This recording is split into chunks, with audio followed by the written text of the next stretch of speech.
Hello, and welcome to Healthcare AI, the podcast that explores artificial intelligence and its ability to improve patient lives. My name's Todd Schlesinger, your host for today's show.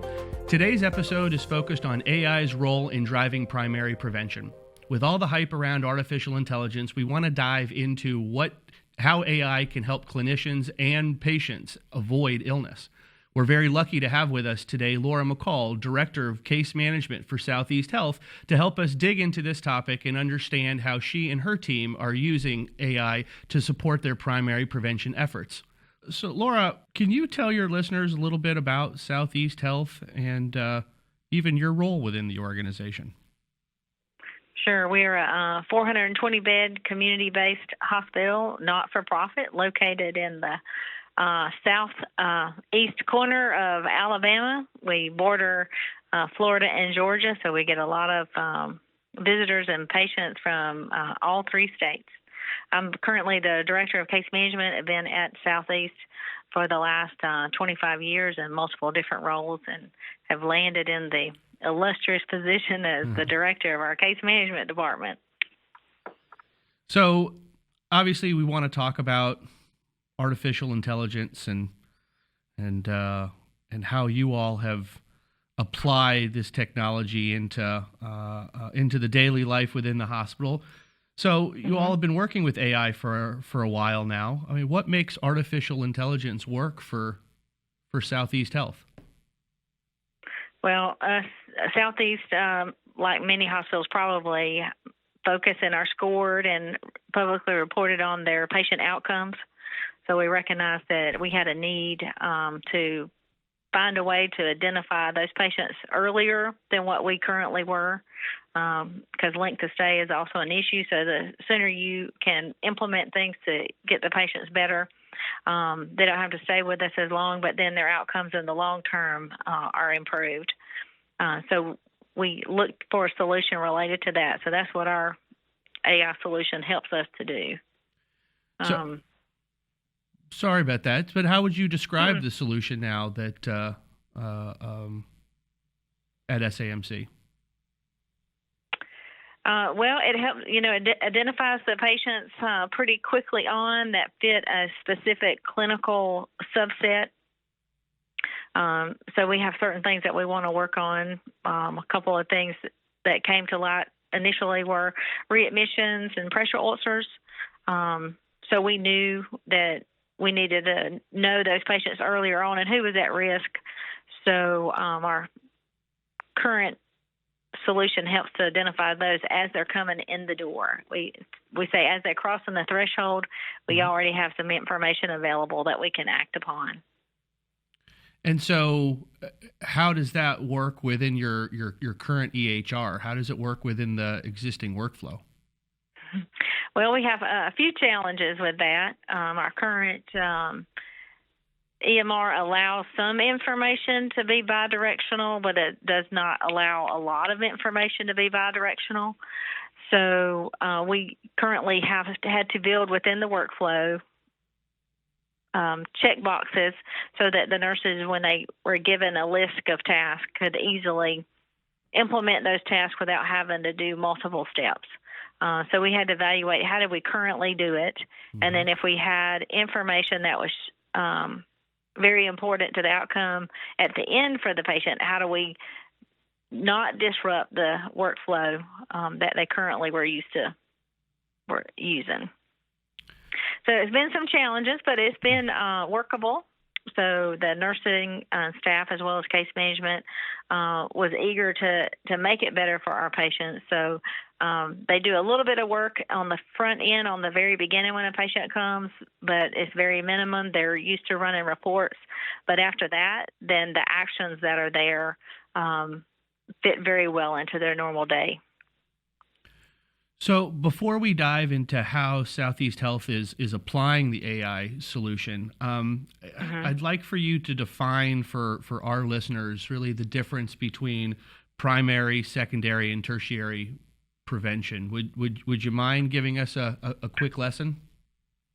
So for the primary prevention, they get an alert for, a particular outcome. We'll just pick sepsis.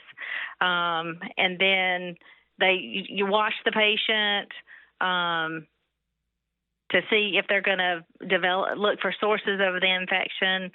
And then the secondary with the AI program, where they don't have to wait for the data. It's actually presented to them. So primary, they almost have to do their own assessment and then wait for it to occur. Whereas the secondary, lets them know that these are things that you can do and identified earlier on to hopefully disrupt the path. Does that make sense? Yeah, absolutely. Okay. What does this look like specifically for sepsis? And you touched on it for a minute, but within Southeast Health, let's go through an example there. So we targeted 2 areas, sepsis and pressure ulcers. Mm-hmm. Prior to, of course, we can address both issues, sepsis and pressure injuries, but typically it's after they become septic or after the skin injury has occurred. And, of course, we wanted to prevent both of those things from occurring. Of course, cost and care increases once it already sets in. Oftentimes, they were already at risk, but, we have to wait for the labs. You have to wait for the vital signs to already hit the mark for turning the light red. And then you put the gas to it, and then you start the treatment. Whereas there should have been things happening beforehand had we had something to give us some type of alert. So let's even take one step back for a second and think about this. And what I know that is interesting to folks is the evolution within AI. We're seeing it constantly change and more rapid adoption. Take me back kind of the history a little bit of when you all decided to go down this path and the problems that you're wanting to address and why the technology was the right technology for Southeast Health to apply to certain areas that you're wanting to improve outcomes.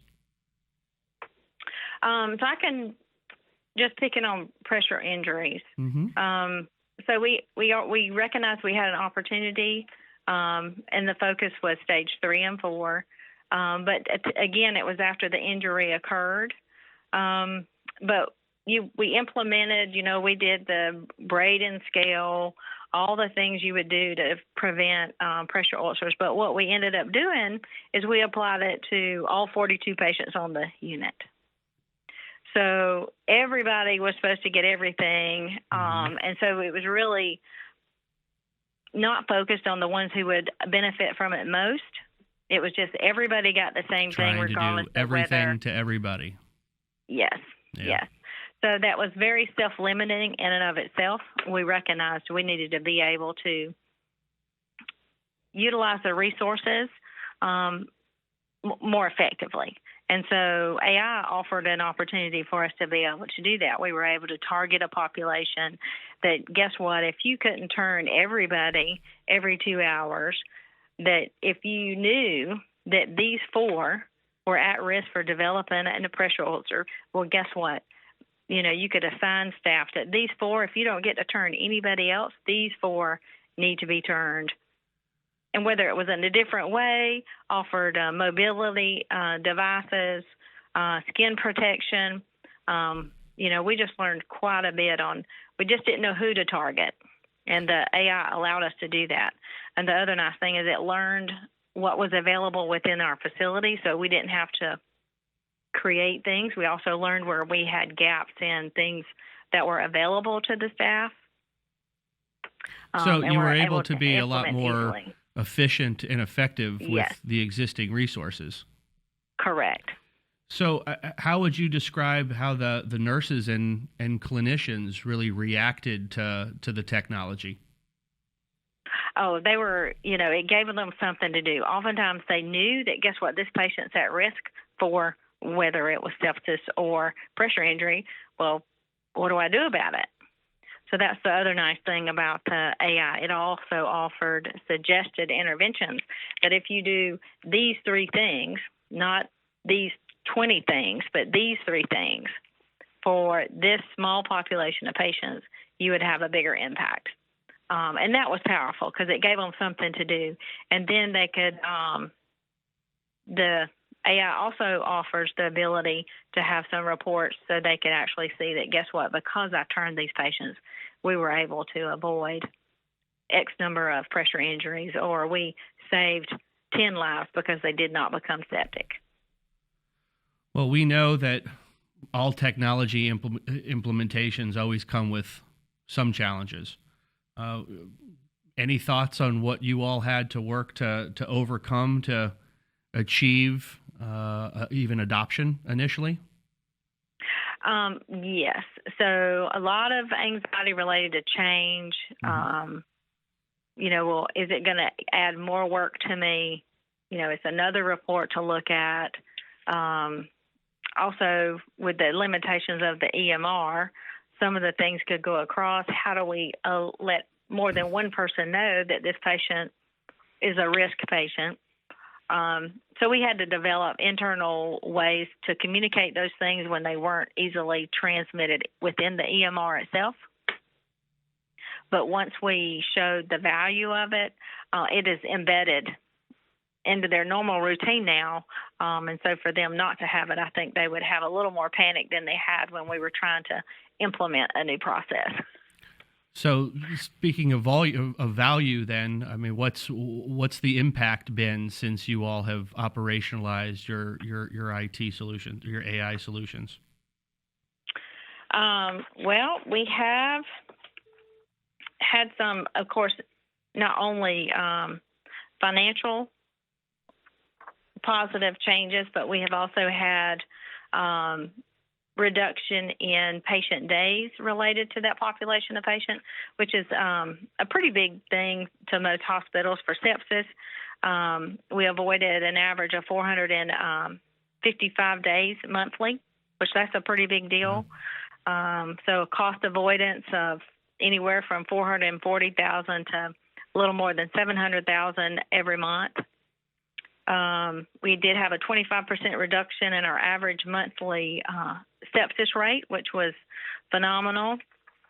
And then for pressure injuries as well, I can say with confidence we have not had a stage 3 or stage 4 since we implemented the AI for pressure injuries.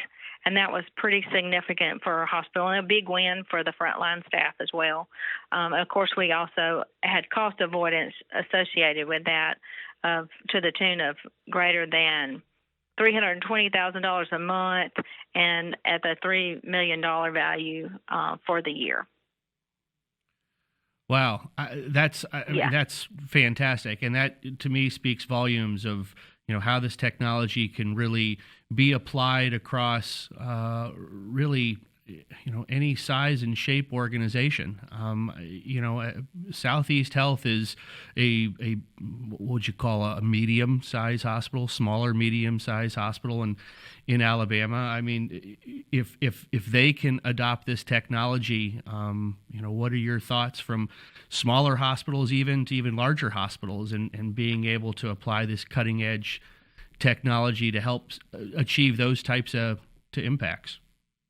Oh, yeah, for sure. And, just looking at it we were probably more medium, but for a smaller hospital to know how to have available to them, these are specific, and some of it's non-cost. It's just about, workflows, who benefits most from being up in the chair or, get a simple skin protector for patients that have incontinence or have things that stay moist all the time.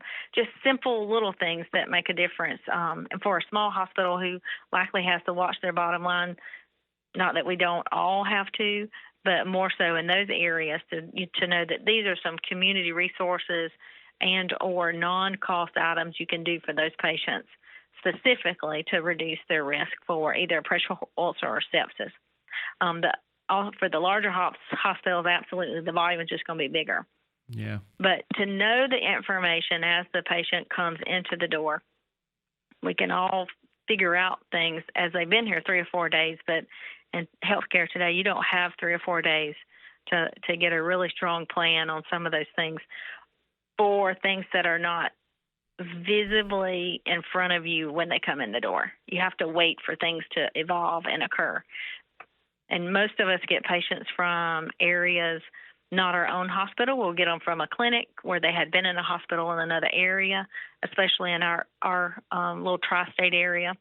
And we won't know that. It may take us a couple of days, and then the family says, oh, yeah, they were in the hospital in Bonifay or Florida for the last 2 weeks, and we were home for about a week, and, yep. Then you have all that history kind of coming in with you. So it really helps with patients that are in flux in the healthcare system. Well, what would you describe as the most important thing that an AI solution needs to have in order to help an organization achieve these types of outcomes and be able to address these areas that they're wanting to improve? Certainly, all that information about the community, any of that information, the social detriments, any of those things that can be fed into it already. We know that information lives out there already. So if they already have that information related to the population of patients that hospital system is treating, that helps. And then also to have the ability to make suggestions on, we know that these are things historically that have helped people with those situations. You give them something to act upon. The so recommendations. That's important. Mm-hmm. Yeah. Mm-hmm. So what's next for Southeast Health in their AI journey? Well, our hopes are to continue this journey that we have had with our system. We have other things that we really need to focus on, qualities and classes. That's the other nice thing about it. It's expandable. They already have our data. They're already getting the same information, the same patient feed, then to see where other risks are and where our opportunities related to those are. Since it's already familiar to the staff, to add something additional that they know that they can act upon would be great. We also looking at becoming an ACO, so population health is certainly out there. How do we reduce their occurrence of coming to the ER? So a lot of that has, really, really great application in the AI world. It's all about prevention now. Used to healthcare was you treat and release. Well, now we're trying to keep them from needing the treatment. So we got to figure out how do we get ahead of it. To circle back on one quick thought, understanding really workflow and how you all have applied your AI solution. You're utilizing your solution for readmissions, for pressure injuries, for sepsis. And you've touched on sepsis and pressure injuries. Can you talk through the actual kind of step, a day in a life of how this is operationalized and what that workflow looks like? Sure. So just a small piece about what happens in the background. So our ADT is already going to the AI I believe we went to an every hour rotation because of sepsis. Because, sepsis can set in pretty quickly. When the nurses, they run the report, they look at the data twice a day because that's the way our shifts go. So the first of their shift, they're looking at their list of patients who fall into a medium and high risk for either sepsis or pressure injury. And so these are patients that are already on their list. They already know that they're new. And they look and see if they're high or medium risk. If they're a medium risk, there are things that they do from a nursing perspective. They look to see, is it recommended that I check my glucose on these patients more often? Am I making sure that our fluids are there? I may want to watch my labs a little more closer on these patients. If they're a high risk for developing sepsis, then they're calling the physician and saying, giving them the data that they have, this patient has proven to be a high risk for sepsis.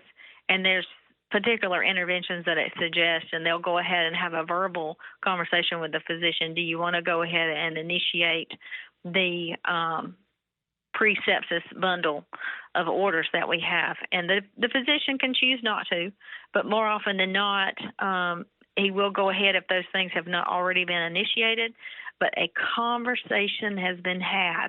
Even if he says no, the physician is now on alert for that patient, as well as the nurse is on alert for that patient.